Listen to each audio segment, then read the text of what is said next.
Hi guys, Jasmine here. In this video, I'm going to be talking to you about how to build your confidence as a social worker. I thought this would be a good video to share with you guys because it's something that I struggled with and it took time for me to get to where I am regarding my confidence in my work. So yeah, I thought I'll share with you a tip or two and I'm sure you guys will find it beneficial. If you're new to my channel, welcome. I'm a practicing social worker and I share my experiences, both social work and non-social work related, here on the channel. Go ahead and subscribe if you're interested. Let's get right into it. So the first point that I would like to make is it's okay not to know. Like, you won't always have the answers. Like, even if you've been in the role for 20 years or whatever, you will still have questions. And I think as a new grad or whatever, sometimes we tend to put the pressure on ourselves that, oh, you know, you've graduated now, you should know what you're doing. Like, why don't you know the answer to this and that kind of thing. Just know that it's okay not to know, and most supervisors are generally quite helpful and they're willing to provide support to you if you have questions and stuff like that.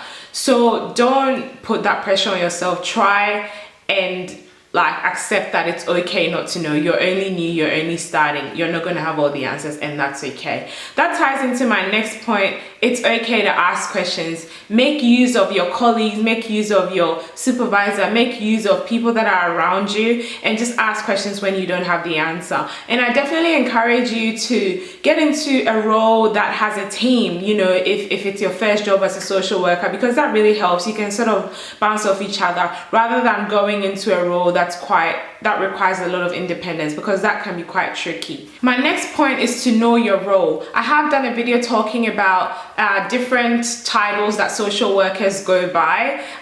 So sometimes, you know, you might be a social worker in a school or something, but you might be called a counselor. You might be a policy worker somewhere else, but you're still a social worker. So the roles and the responsibilities that would be required of you will be completely different in different jobs, even though you are still a social worker. So know what's required of you, know what goals you need to achieve, know what you need to do every day when you come to work, because that will really help boost your confidence. You know what's required of you and you're able to come in and get to work and do what you need to do. So really get clarity on what's required of you in your role. My next point is practice makes perfect. I'm not the first person to say that practice makes perfect, but that's just what it is. Like, the more you do it, the more comfortable you become with it, the better you get at it, and that's just how it works. So you just keep doing it, you know what I mean? And over time you will get better at it. So you will know what kind of questions to ask. You would know that you know what you need to do, and everything will work out fine.